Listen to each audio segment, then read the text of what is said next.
questions all the time about outdoor lighting, how to use it, where to put it, where to place it, all those different things. And so I wanted to show you, I'm on a job site today that happened to use a ton of landscape lighting. So I wanted to show you a few different ways that you can use landscape lighting, how we spaced it out in this job, and also how we used it to create the ambiance without overdoing the landscape lighting, because I think it's really easy to overdo landscape lighting and make it look like you're like going down an airport runway along the path and things like that. So let's start with a path light or a garden light. These are called several different things, but they achieve the same thing. You can see that this kind of mushroom shape on top casts a soft light down in the evenings to just like show you around your landscape beds, just to highlight them slightly.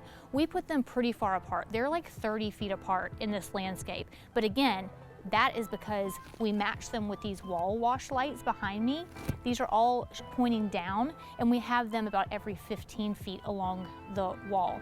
You'll also notice a detail in this design, absent from what kind of lights they are, but every wall light that we put around on this fence line is all the same height, even though we have two different heights of fences on this property line. We have a 6 foot and an 8 foot, but we made sure to put all of the lights at the same height so that at night, when it's dark outside but only the lights show, it just looks like one continuous line of lights around the perimeter of the property, and you don't have this, taller in the back and shorter on the sides, which is kind of weird. Basically, in my opinion, if you want to keep one tip or rule of thumb in mind, the idea to landscape lighting is to give you a parameter for your backyard or front yard when you're looking out from your indoor space or just right out on your patio. You just want to see where the land ends, where your property ends.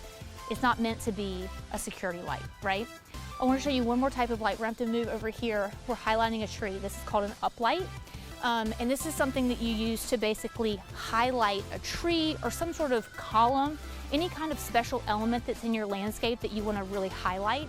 Again, you don't want to overdo it. You don't want to do it on every single tree you have in the site, but you can see here how directional it is. It stays in the ground and it points up toward the plant that you want to highlight or the column that you want to highlight.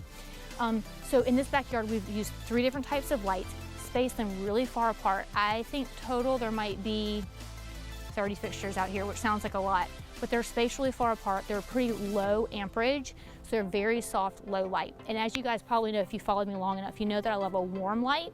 So I think they're the 2700K or they're 3000K if you know Kelvin temperatures.